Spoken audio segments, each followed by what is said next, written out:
Hello friends, मैं Priyanka welcome करती हूँ आप सबका हमारे चैनल माइंड्स मैजिक पे। आज हम सुनने वाले हैं एक्चुअली सक्सेस स्टोरी नंबर 4, एक miraculous success story, love story से रिलेटेड।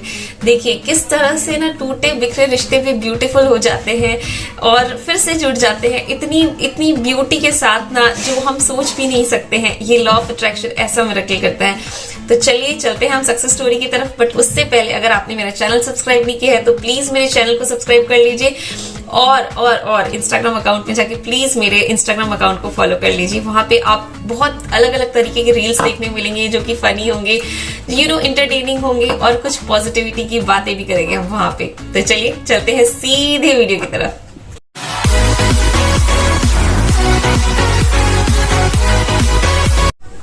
तो चलिए आज की सक्सेस स्टोरी ऐसी है ना कि जिन लोगों का भी लाइक ब्रेकअप हुआ है या जिनके भी रिश्ते खराब हो गए हैं, वो किस तरह से सुधर सकते हैं, वो हम इस सक्सेस स्टोरी से सीख सकते हैं। तो देखिए एक लड़की थी, ये एक रियल सक्सेस स्टोरी है और ये मेरे पास आई थी और मैं उनका नाम डिस्क्लोज नहीं कर सकती, उन्होंने ना बोला है। बट एक लड़की है जिन्होंने ना जब वो कॉलेज में गई थी तो उनको अपने कॉलेज में एक लड़का मिला था, ठीक है। देयर वाज अ गाय जो उनको बहुत पसंद आया और जिनसे उनकी बातें चली और बात करते करते वो दोनों लाइक एक दूसरे को पसंद करने लगे, वो रिलेशनशिप में आ गए। एंड आफ्टर दैट उनकी रिलेशनशिप बहुत अच्छी चल रही थी। बट चलते चलते क्या होता है ना, ऐसा एक टाइम आ जाता है जहां क्लैशेस होने स्टार्ट हो जाते हैं किसी भी रिश्ते में। तो उनके साथ भी ना कुछ ऐसा ही हो रहा था। उसके बाद due to some ego problems और सम ना समझी के कारण ना उनका ब्रेकअप हो गया। दोनों लड़की फिर भी ट्राई कर रही थी कि नहीं अपने रिश्ते को मौका दे। बट जो लड़का था ना वो बहुत ज्यादा स्टबन था। उन्होंने डायरेक्टली ये बोला कि नहीं, मुझे रहना ही नहीं है अब आपके साथ, और उन दोनों का ब्रेकअप हो गया। ब्रेकअप का इफेक्ट लड़की पे इतना ज्यादा खराब पड़ा कि 2 इयर्स तक उसकी सिचुएशन बहुत खराब रही। मेंटल लेवल पे वो लड़की बहुत ज्यादा डिप्रेस रहती थी। उसके घर में भी पता था उसके रिलेशनशिप को लेके, तो इसीलिए उनकी मदर ने इतने एफर्ट्स दिए उनको डिप्रेशन से बाहर निकालने के लिए। वो कहीं नहीं जाती आती थी, वो घर में रहती थी, रोती रहती थी। अपने कॉलेज भी बहुत रेयरली जाती थी, बस एग्जाम्स देती थी, कॉलेज के जो भी एग्जाम्स होते हैं, और डेली बेसिस पे नहीं जाती थी। और उनकी तबीयत डे बाय डे उनको मेंटल के साथ साथ फिजिकल इलनेस भी होने लगी। वो हम बोलते हैं ना कि हमारे दिमाग में जो भी परेशानी रहती है उसका इफेक्ट हमारी बॉडी पे पड़ता ही है। It's just not only the physical health जो रिस्पॉन्सिबल होती है हमारे फिजिकल हेल्थ के लिए, नहीं, ये हमारे मेंटल हेल्थ जो है वो सबसे ज्यादा रिस्पॉन्सिबल होते हैं हमारी फिजिकल हेल्थ को अच्छी या बुरी करने में। हमारी मेंटल लेवल पे हमारे अंदर इतनी पावर होती है कि हम क्या है ना, अपने फिजिकल हेल्थ को सुधार भी सकते हैं। लाइक ये मेडिसिन की तरह काम करता है। अगर हम खुश रहते हैं तो, और हम दुखी रहते हैं ना, तो ये हमारी हालत को और खराब कर देता है, फिजिकली भी और मेंटली भी। तो आई एम सॉरी, मैं बीच बीच में कुछ और बातें भी कर रही हूँ, बट आई थिंक ये बोलना जरूरी है, इसीलिए लाइक मैं बोल रही हूँ। तो चलिए चलते हैं वापस स्टोरी की तरफ। तो क्या है ना, उस लड़की की तबीयत इतनी ज्यादा खराब रहने लगी, उनकी मदर ने इतने एफर्ट्स दिए ताकि वो ठीक हो जाए, उनकी तबीयत ठीक हो जाए।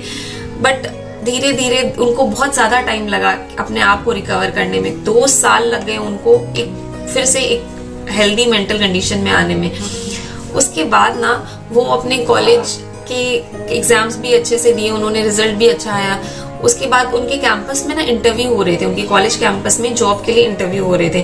तो उनकी मदर ने उनको बोला कि तुम जाके एक बार दे लो, क्या पता हो जाए तो ठीक है और नहीं हो जाए तो ठीक है, बट एटलीस्ट एक ट्राई करो कि तुमको जॉब मिल जाए। तो उन्होंने भी सोचा कि नहीं यार, लाइफ में कब तक ऐसे दुखी डिप्रेस बैठे रहेंगे। तो उन्होंने इंटरव्यू दिया अपने कैंपस से और उनका सिलेक्शन हो गया। उनका बहुत ही अच्छी कंपनी में सिलेक्शन हो गया और उसके बाद वो एक अच्छी लाइफ जीने लगी। वो खुश रहती थी, बहुत हैप्पी रहती थी। और उसके बाद क्या हुआ ना कि ये हैप्पीनेस जो होती है ना, हमारे लाइफ के हर सिचुएशन को ठीक करने में काम करती है। देखिए क्या हुआ, वो लड़की जब भी किसी कपल को देखती थी या रोड पे चलते हुए कभी किसी कपल को, कहीं पे भी मूवीज में, तो वो उसी लड़के को इमेजिन करती थी अपने साथ। वो जानती नहीं थी इस टेक्निक के बारे में, बट फिर भी उन्होंने एक्ट एज इफ टेक्निक को यूज किया। एक्ट एज इफ टेक्निक में क्या होता है कि हम एक्ट करते हैं एज इफ वो चीज हमारे पास है। और हम जब वो चीज हमारे पास है तो हम किस तरह से फील करते हैं। उन्होंने जिस भी कपल को दिखती थी वो उसी लड़के को याद करती थी और वो उसके साथ वैसा ही कुछ फील करती थी कि नहीं, हाँ मतलब वो एक ड्रीमी वर्ल्ड में चली जाती थी और वो सोचती थी काश हाँ ऐसा ही हो, हम दोनों एक साथ है। वो उनकी लाइफ, उनको ऐसा फील ही नहीं होता था कि उनको किसी और लड़के की रिक्वायरमेंट है या वो किसी और की तरफ प्रोसीड फर्दर। कभी उन्होंने नहीं सोचा कि नहीं मैं किसी और को चांस दूं या देखूं। वो उन्हीं को फील करती थी। धीरे धीरे जब वो ये करती गई ना, तो सडनली एक दिन वो बैठ के मूवी देख रही थी अपने टीवी में इवनिंग के टाइम पे, और उनको ना एक कॉल रिसीव हुआ। जब वो कॉल आया ना तो उन्होंने ऐसा ही लिखा कि मुझे लगा कि हाँ शायद उसी इंसान का कॉल है।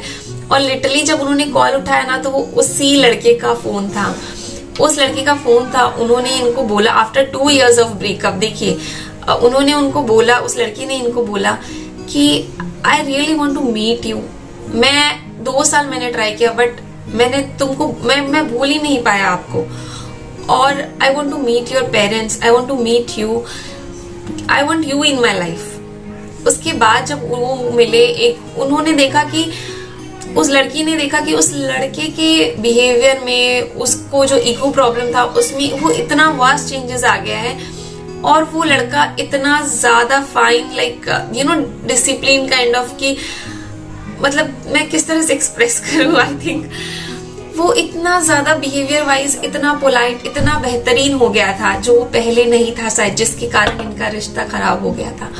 और फिर उस लड़के ने उनके पेरेंट्स से भी बात की कि वो उस लड़की से शादी करना चाहते हैं, और फाइनली उन दोनों की शादी हो गई। और जब इनकी सक्सेस स्टोरी आई ना मेरे पास, तो शादी ही नहीं हो चुकी थी, उनकी एक प्यारी सी बेटी भी हो गई है। और वो बोल रही हैं कि उनकी लाइफ इतनी ब्यूटीफुल है, इतनी ब्यूटीफुल है जितना उन्होंने सोचा भी नहीं था, और वो बस पॉजिटिविटी के साथ रहती है। उन्होंने बोला कि वो लॉ ऑफ अट्रैक्शन के बारे में कुछ जानती भी नहीं थी, उन्होंने ऐसे ही मतलब जस्ट ख्याली पुलाव पकाया, और उतनी फीलिंग्स के साथ उन्होंने फील किया ना उस चीज को कि वो उनकी रियलिटी में उतर के आ गया। तो यही है लॉ ऑफ अट्रैक्शन का मैजिक, यही है। हम इतनी, ये जो हमारी फीलिंग्स होती है ना, ये वाइब्रेशंस होती है। हम जिस फीलिंग के साथ कोई भी काम करते हैं वो फीलिंग ही रियलिटी में कन्वर्ट होती है। जिस कंसिस्टेंसी के साथ हम एक ही फीलिंग पे फोकस करते हैं ना, वो रियलिटी में कन्वर्ट होती है, चाहे वो नेगेटिव हो या पॉजिटिव। अगर आपको भी अपना रिश्ता कुछ बेहतरीन करना है, अगर इट्स नॉट दैट कि लव रिलेशनशिप ही, अगर कोई और रिश्ता भी है जिसमें दरार पड़ चुकी है, जिसको आपको बेहतरीन करना है, चाहे वो फ्रेंडशिप हो, चाहे वो माँ बाप का रिश्ता हो, चाहे वो कैसा भी रिश्ता हो, आपको अगर ठीक करना है तो बस अच्छा सोचिए उस रिश्ते के बारे में। हर दिन उस पॉजिटिव एनर्जी से भरिए अपने उस रिश्ते को, अपनी सोच को, अपनी इमोशंस को उस रिश्ते की तरफ, और देखिए क्या मिरेकल होता है आपकी लाइफ में। Love you all. हंसते रहिए, मुस्कुराते रहिए। अगर ये सक्सेस स्टोरी अच्छी लगी तो कमेंट सेक्शन में प्लीज अपना फीडबैक दीजिएगा। बाय। हम सबको अपनी लाइफ ब्यूटीफुल करनी है, क्योंकि हम सब खुद बहुत ब्यूटीफुल हैं और हम अपनी लाइफ को बेहतरीन कर सकते हैं।